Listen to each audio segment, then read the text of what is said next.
Hey everyone, it's Davy Mooney coming to you from the University of North Texas, where the standards are high and the COVID cases are low.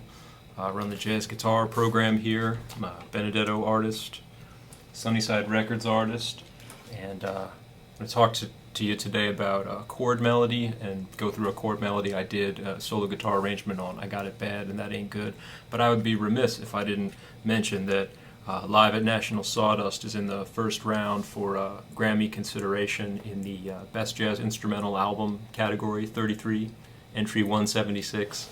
So all you National Academy of Recording Arts and Sciences members out there, give it a listen, check it out. It's on all the platforms and what have you. So chord melody is something that I emphasize a lot here. Chord melody and solo guitar arranging. And every semester I have all the guitar students do a chord melody in their midterm and then one for their jury. And so I feel like it's my duty to do a new one at least once a year, and an involved arrangement, not just when I play on solo gigs and things like that. I don't have 3 hours of worked out arrangements. I do a lot of improvising and just blowing solo guitar. But if I do a record or some kind of intro in a more formal setting, I have some techniques that I use to present like a substantial, almost like a little classical piece on a standard. So I'm going to play for you what I came up with and just showed everybody last week at the guitar departmental on the great Ellington tune, I Got It Bad and That Ain't Good. And then I'll go through it and just talk about all my little tricks. Okay, hope you dig it.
Alright, there you have it. Little I Got It Bad and That Ain't Good, beautiful Ellington tune. And if you're interested in this sort of thing too, I did another video about a year, 10 months ago that you can find on my YouTube channel, which is Davy Mooney Music, arrangement that I did on Easy Living, where I also go through all the things that I worked out on this tune. And there's a lot of great versions. This song has been recorded a million times. I think I took my inspiration primarily from the version on, I bought a three CD set called Never No Lament, the Blanton Webster Band. So it's a Duke Ellington arrangement. Maybe it's Strayhorn arranging it, I'm not sure, from 1941 with Ivy Anderson singing.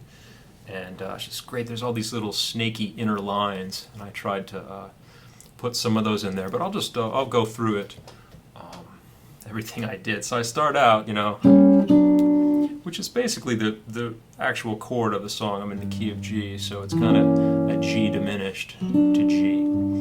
And we actually talk a lot about that harmony here at UNT. I get into conversations with Noel Johnston, another guitar professor here, about that progression where you have a 1 diminished going back to 1. Sometimes it's a flat 3 diminished, which of course is the same harmony. And And I think about that just, outside of what I reharmonize in my chord melody. I think of that progression, as kind of like a 5 of 3 in the key of the G, in the sense that G diminished is kind of like an F sharp 7, flat 9 with a flat 9 in the bass. So when I play over something like that,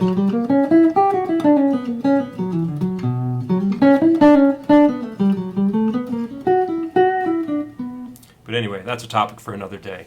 So I kept that, I didn't change that chord, although I liked how, the reason I did this, you get some nice, just in terms of voice leading, those chords on the guitar. I got G, B flat, C sharp, and then, these two move up and this one moves down. So it kind of sounds nice, even just those 3 notes. And then, so up here I've got like I kind of think about it as a D augmented, D7 augmented, but with a natural 9, go into like a G6 9 without the roots, just because I didn't feel like I needed the roots. And right off the bat, this is something I do a lot, just varying up the right hand articulation. So I could have gone, felt like that would have been a bit much. So the first two, I pluck them together with a hybrid right hand picking technique, and I do have fingernails on my right hand that I grew when I knew I was going to first come study at North Texas back in 1998. I did my undergrad here with Fred Hamilton, the great Fred Hamilton, and I knew I was going to take classical guitar, so I started growing out my nails. And I think Steve Mezikowski has fingernails, and Lenny Breau, one of the most beautiful touches ever on the instrument, the fingernails. So I like to have the fingernails, and so I vary it up. So I pluck them together, and then that kind of, I don't know what exactly you call that, sort of arpeggiated, just plucking the top note and then plucking the other notes of the chord. I kind of associate that with Joe Pass, who of course is, the OG of solo guitar, as I refer to him. So basically I'm just going 1 diminished 1 and then kind of 5-1 again. Some people will write that it's like 4-1 there. I'm not sure. The Ellington arrangement has so much cool harmony going on that I feel like you can get away with some different things. And then I do this right here for the sweet and gentle part. I think the original chords are maybe like a B7 to an E minor. So I just added in some secondary dominants to spice it up a bit.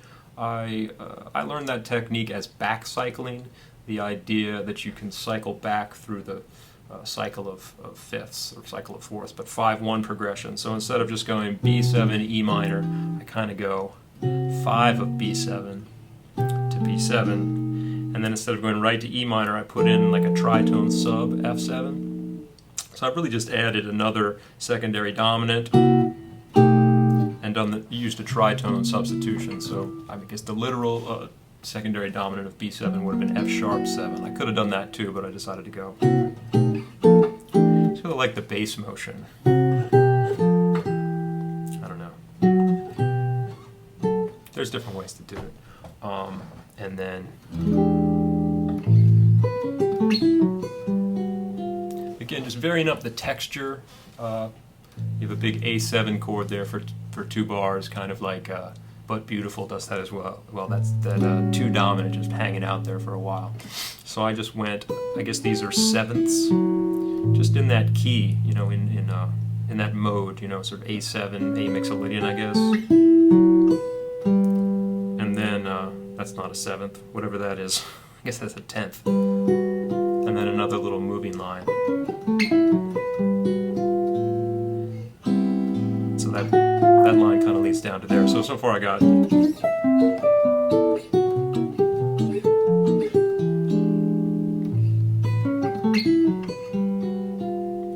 of rubato, and then an A minor. And then I go like this.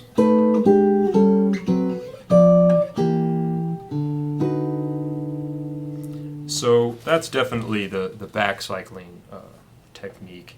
And, I kind of did it a bar early, because the actual chords of the song, you would have A minor, I've got it bad and that ain't good. So you'd have an A minor, and then, B7, E7, A7, D7, G, as part of the actual chords of the song.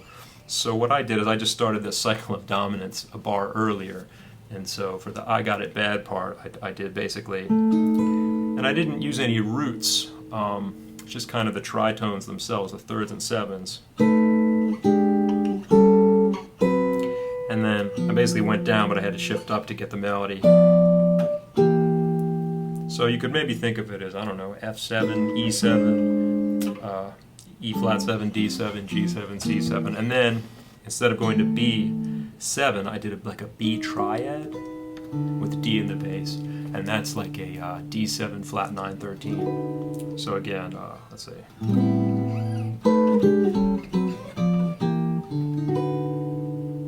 And I feel like I can get away with that kind of all those dominant chords just for the style of this song and the style of that era. You know, it's kind of a sort of Art Tatum thing. To put all those dominants in there. Gershwin, you know, some of a tune I teach a lot over here is that tune Nice Work If You Can Get It, which has that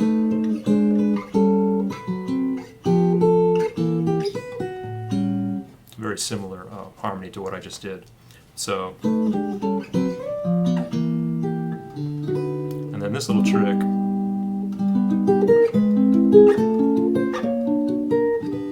So for the turnaround, I did a series of ascending augmented triads, and I actually got this idea from a solo on a Chris Cheek album called I Wish I Knew, which is an amazing album with Kurt Rosenwinkel and Jorge Rossi and Chris Higgins, is that right, on bass? And on the solo of Stairway to the Stars that Kurt Rosenwinkel takes, he does something kind of more involved than that, but the idea is that he has a 3-6-2-5 turnaround in C, and he does like an E augmented thing to an F augmented to a D augmented to a G augmented. And if you look at it, I'll go back to my key. So, you know, G augmented is sort of the one chord, G sharp augmented. If you imagine that E is the bass, then that's like a, you know, an E7 chord of some kind. E7 with a sharp 5. Then A augmented, then A sharp augmented is kind of like a you know, a D7. You see the top part of it, you got D, F sharp, A sharp. And then I added in these other notes. And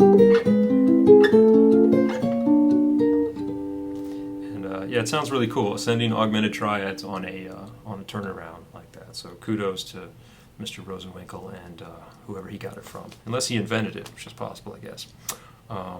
Okay, and then the second A, I did this.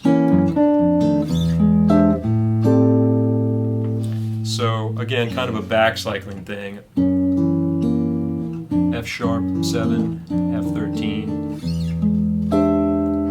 to E7 sharp 9, flat 13, and this voicing, incidentally, I remember when I first learned and saw someone do this chord, it took me a really long time to get my second finger to want to bar while the rest of the fingers aren't barring. So that's an E7 and then an A minor. So, you know, instead of the original chords would have been, I guess,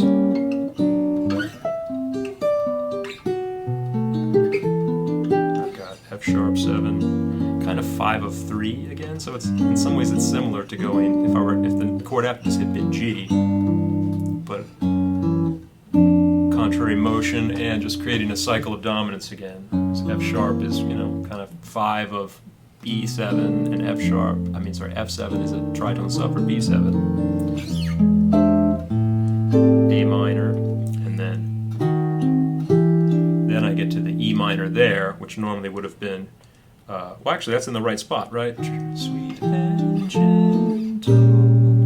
So I just added another cycle of dominance and then got back to this is you know, it's a B7 flat 9 with a third in the bass, E minor, F7. Again, I like this, you know, when I first started I thought that was kind of an ugly chord and I would have put the 5th there, but these days it's also easier on my poor left hand that works so hard over here to just keep that bar, and it doesn't bother me that it has a what do you call it, a perfect 4th and a major 3rd. And then this time, just to change the color up a bit, I went to, instead of like an E7 or a B flat 7, I made it a B minor 6, just to change it up.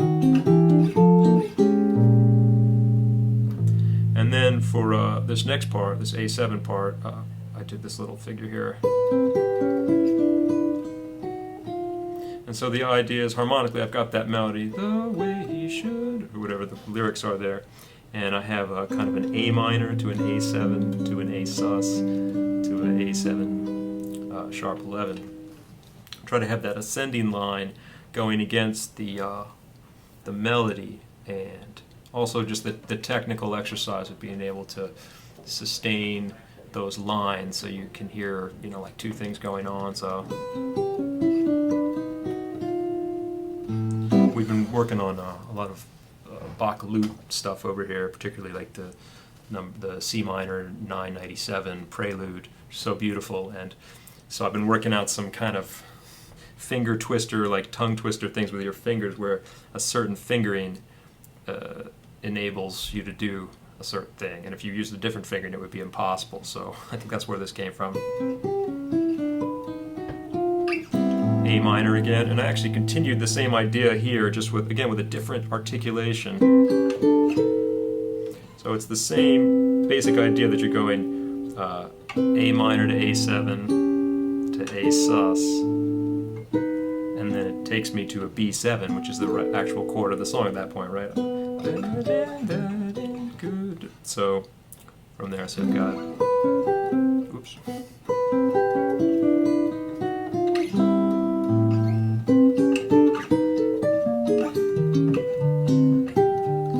Just a little bit of, you know, tritone subs there. So I'm B flat 7 again, and I don't feel like I have to do that. I just keep it as a bar, and then E flat 7 instead of A7, D13.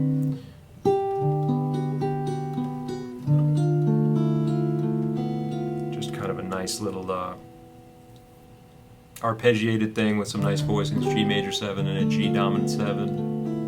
And the bridge, I really brought in my my moving line things and counter lines. This is actually similar to what I did if you go back and watch the video I did on Easy Living. It's on my YouTube channel. This is similar to what I did for the A sections of Easy Living. So I went,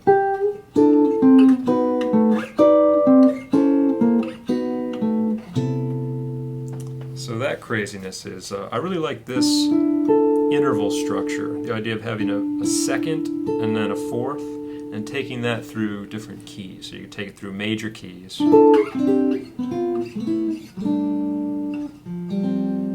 So that would be, you know, C major, and I'm just keeping the sequence of seconds and fourths. Second, fourth. So sometimes it'll be a perfect fourth, sometimes it'll be a sharp fourth, depending on where you are in the key. And then so for the bridge of this song, which goes to the key of C.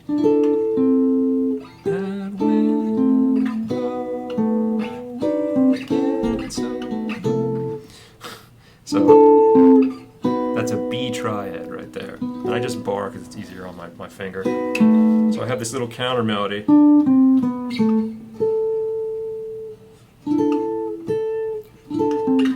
While the melody's going. These chords, I just really like this color, this voicing. I guess one way to think about it is it's like a D13 with a flat 9. And I just move those around. I have a tune called Philia from the first Sunnyside album I did, Perrier Street, which is, the whole melody is harmonized with those voicings. I like them a lot. Herbie plays that, you know, and Don Grolnick tunes have that chord a lot, so.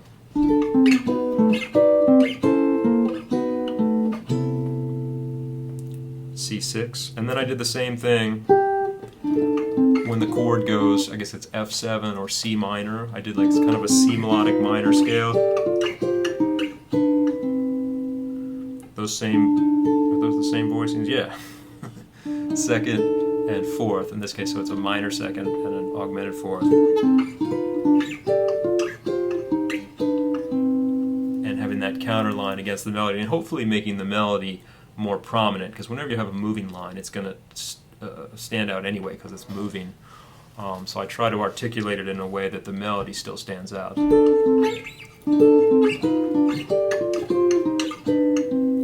then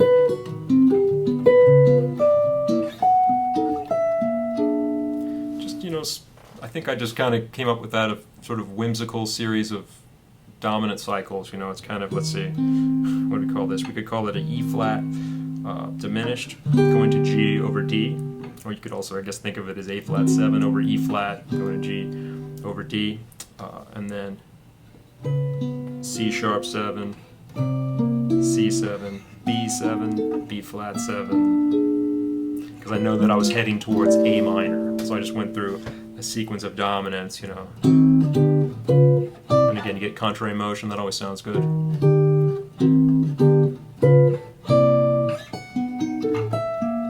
It's hard fingering to get that B flat in there, because I can't get my thumb there with my 7th string, and then 5 of A minor again. So delaying that A minor, and I finally get to it there. So that sequence. Instead of going to A minor, I do one more. There's the A minor, E flat 7, D13. And then the last day I kind of went back to the first day and did, we've done this already.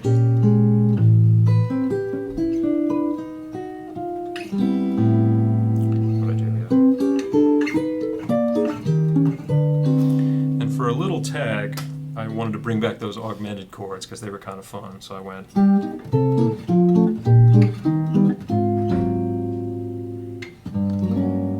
So that's like G augmented to C13, so you kind of get a nice little here, along with a.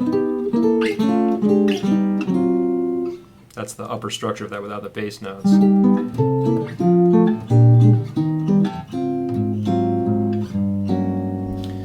Wherever you are in a tune, if you're looking for a fill, if you just go. I heard Joe Pass do that on, there's a video on YouTube of Joe Pass with Ella Fitzgerald, I think in Hanover, and he does a solo version of Laura to start out the concert, and he's on the G major, and you can see him kind of split second think of what he's going to do, and he goes something like, just going through the cycle of fifth, cycle of fourth, going 5, 1, 5, 1, 5, 1, 5, getting back to 1. So that's what I did there. And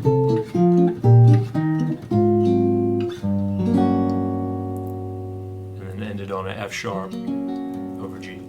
So yeah, I hope that was informative. Like I said, I have another video going through some similar techniques and a few other things on easy living that you can see on my YouTube channel, Davy Mooney Music. But, all right, hang in there, everybody. See you later.